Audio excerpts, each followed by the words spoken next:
আউযুবিল্লাহি মিনাশ শাইতানির রাজিম। বিসমিল্লাহির রহমানির রহিম। প্রাণপ্রিয় ছাত্রছাত্রীরা, তোমাদের প্রতি আমার আন্তরিক সালাম। আসসালামু আলাইকুম রহমতুল্লাহ। আশা করি তোমরা সবাই ভালো আছো।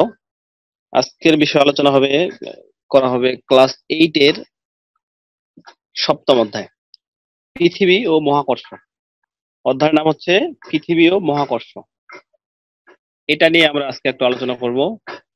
আলোচনার শুরুতে তোমরা স্ক্রিনে দেখতে পাচ্ছ যে তোমাদের সামনে একটা পেজ। এখানে কিছু মেইন টপিক দেওয়া আছে। প্রথমের দিকে তোমরা খেয়াল করে দেওয়া আছে মহাকর্ষ, তারপরে মহাকর্ষের সূত্র, অভিকর্ষ, অভিকর্ষ ত্বরণ, অভিকর্ষ ত্বরণের মানের পরিবর্তন,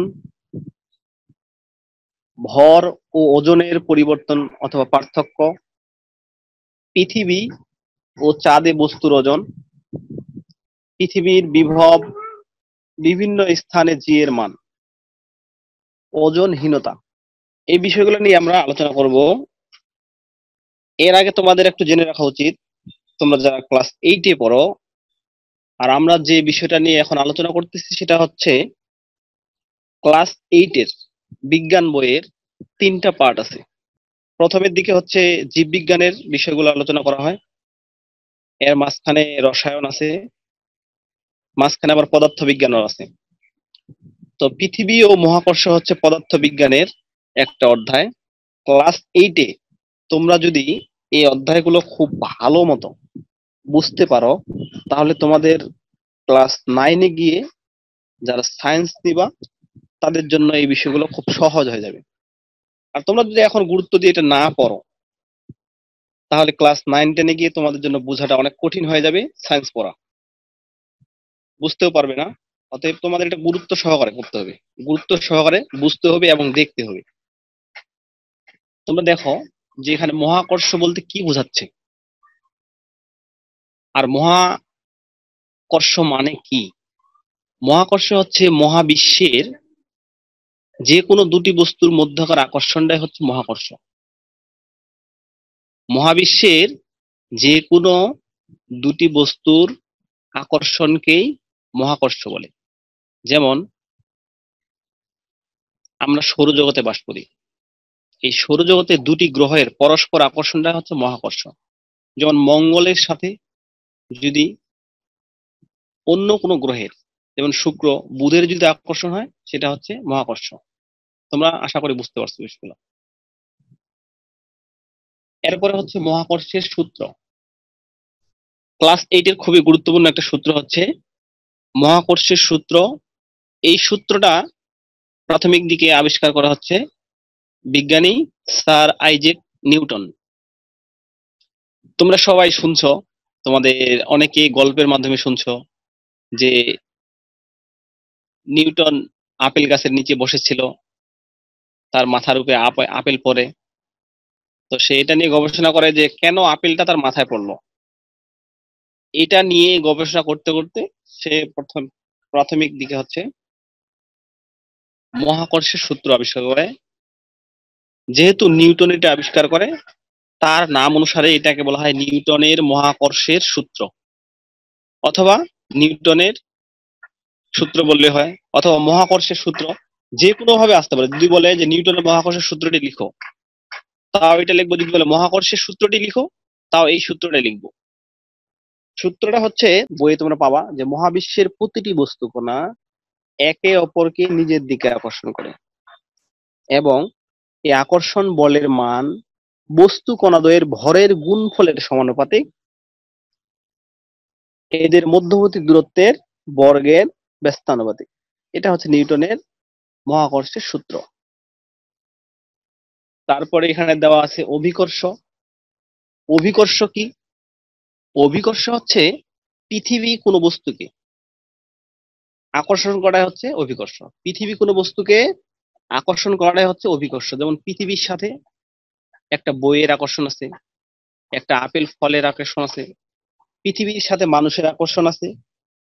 অর্থাৎ পৃথিবী কোনো বস্তুকে আকর্ষণ করলেই সেটাই হবে অভিকর্ষ। যেমন পৃথিবী আর চাঁদের মধ্যে যদি সম্পর্ক বলি আমরা, তাহলে সেটা হচ্ছে অভিকর্ষ। তাহলে পৃথিবীর উপর কোন বস্তুর আকর্ষণকে অভিকর্ষ বলে। আবারও বলছি, পৃথিবীর উপর কোন বস্তুর আকর্ষণকে। এরপর হচ্ছে অভিকর্ষ ত্বরণ। অভিকর্ষ ত্বরণ হচ্ছে ভূপৃষ্ঠে মুক্তভাবে পড়ন্ত কোন বস্তুর প্রতি সেকেন্ডে বেগ বৃদ্ধির হারকে অভিকর্ষ ত্বরণ বলে। ভূপৃষ্ঠে মুক্তভাবে পড়ন্ত কোন বস্তুর বেগ প্রতি সেকেন্ডে যে হারে বৃদ্ধি পায় তাকে বলা হয় অভিকর্ষ ত্বরণ। অভিকর্ষ ত্বরণকে ছোট হাতের জি দ্বারা প্রকাশ করা হয়। অভিকর্ষ ত্বরণের মাত্রা হচ্ছে এলটি ইনভার্স 2। অভিকর্ষ ত্বরণের একক হচ্ছে মিটার পার সেকেন্ড স্কয়ার। তো মনে রাখবা। এরপরে হচ্ছে, অর্থাৎ অভিকর্ষ ত্বরণ হচ্ছে কোনো বস্তু যদি উপর থেকে নিচের দিকে পড়তে থাকে তাহলে এটা যে বেগ বৃদ্ধি পাচ্ছে। তোমরা একটা কলমকে উপরের দিকে যদি ছুঁড়ে মারো তাহলে সেটা দ্রুত গতিতে মাটিতে পড়বে। এতে মাটিতে পড়ার সময় যে বেগ আর এটা প্রতি সেকেন্ডে বৃদ্ধি পায়, এই বৃদ্ধি পাওয়ার হারটাই হচ্ছে অভিকর্ষ ত্বরণ।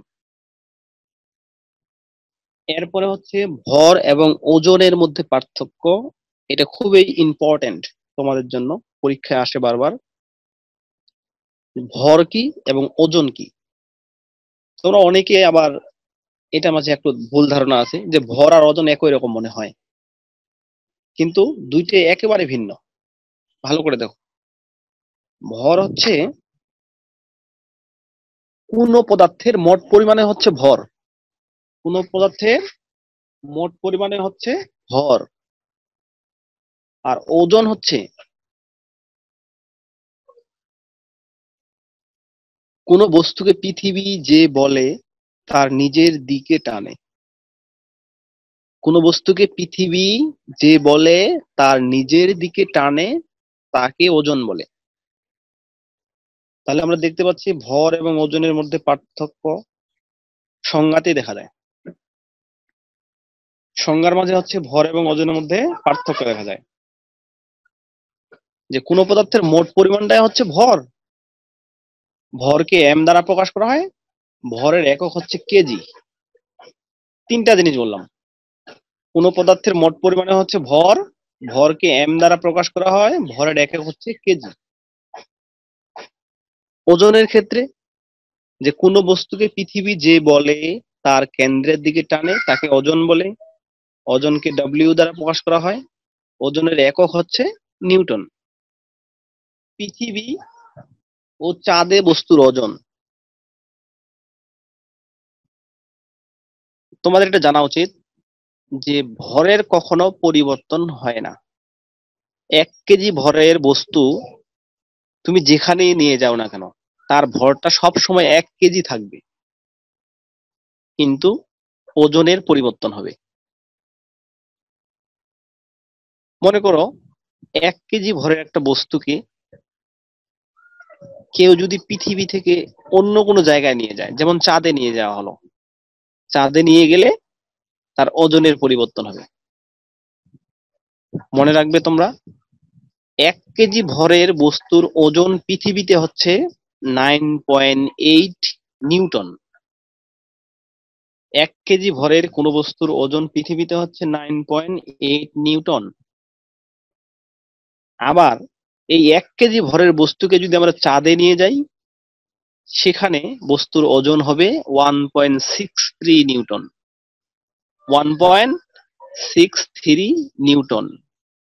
তাহলে দেখো, পৃথিবীতে 1 কেজি ভরের বস্তুর ওজন ছিল 9.8 নিউটন, আর সেই 1 কেজি ভরটাকে আমরা চাঁদে নিয়ে গেলাম, সেখানে তার ওজনটা হয়ে গেল, কমে গেল 1.63 হয়ে গেল কমে। তাহলে চাঁদে বস্তুর ওজনটা কমে যায় পৃথিবীর তুলনায়, তাহলে ওজনের পরিবর্তন হয়, ভরের পরিবর্তন হয় না। পৃথিবীর বিভিন্ন স্থানে জি এর মান। পৃথিবীর বিভিন্ন স্থানে জি এর মান আছে, জি এর মানের পরিবর্তনও আছে। যেমন আমরা জানি বিষুবীয় অঞ্চলে জি এর মানটা সবচেয়ে কম। বিষুবীয় অঞ্চলে জি এর মানটা সবচেয়ে কম, 9.78 মিটার পার সেকেন্ড স্কোয়ার। এরপরে একটু বেশি হচ্ছে ক্রান্তীয় অঞ্চলে, সেখানে হচ্ছে 9.79 মিটার পার সেকেন্ড স্কোয়ার। এবং জি এর মানটা সবচেয়ে বেশি হচ্ছে মেরু অঞ্চলে। জি এর মানটা সবচেয়ে কোন জায়গায় বেশি? মেরু অঞ্চলে। মেরু অঞ্চলে জি এর মানটা 9.83 মিটার পার সেকেন্ড স্কোয়ার। এছাড়াও জি এর একটা আদর্শ মান আছে, যেটা হিসাব সুবিধার জন্য আমরা ধরে থাকি, সেটাকে জি এর আদর্শ মান বলা হয়। সেটা হচ্ছে 9.8 অথবা 9.81। এটা হিসাব সুবিধার জন্য ধরা হয়, আর এটাকে জি এর আদর্শ মান বলা হয়। জি এর আদর্শ মানটা হচ্ছে 9.8 অথবা 9.81। এরপরে হচ্ছে তোমরা দেখতে পাচ্ছ ওজনহীনতা। মানে ওজনহীনতা বলতে কি বোঝাচ্ছে, অর্থাৎ কোনো বস্তু নিজেকে শূন্য মনে হচ্ছে, তার ওজনটা শূন্য মনে করলে সেটা হচ্ছে ওজনহীনতা। যে যখন কোনো বস্তুকে পৃথিবী আকর্ষণ করবে না, তখন সেটা হচ্ছে ওজনহীনতা। তোমরা নিচের দিকে দেখো অভিকর্ষ ত্বরণের মানগুলো। এখানে জি এর আদর্শ মান দেওয়া আছে 9.8 অথবা 9.81 মিটার পার সেকেন্ড স্কোয়ার। বিষুবীয় অঞ্চলে 9.78 মিটার পার সেকেন্ড স্কোয়ার। ক্রান্তীয় অঞ্চলে 9.79 মিটার পার সেকেন্ড স্কোয়ার। এরপরে হচ্ছে মেরু অঞ্চলের মানটা দেওয়া আছে 9.83 মিটার পার সেকেন্ড স্কোয়ার। তাহলে প্রিয় শিক্ষার্থীরা, তোমরা তোমাদের ক্লাস 8-এর বইয়ের সপ্তম অধ্যায় খুলে এই যে টপিক গুলো তোমাদের দেখালাম বা পড়ালাম, সেগুলো তোমরা মিলিয়ে মিলিয়ে ওই টপিক গুলো ভালো মতো পড়ে নিবা। এখানে তোমাদের সবকিছু পেয়ে যাবা। এরপরে হচ্ছে তোমরা এগুলো খাতায় নোট করবা, সংজ্ঞাগুলো লিখবা। তো আজকের মতো এখানেই। ভালো থাকো সবাই। আল্লাহ হাফেজ। সালাম আলাইকুম।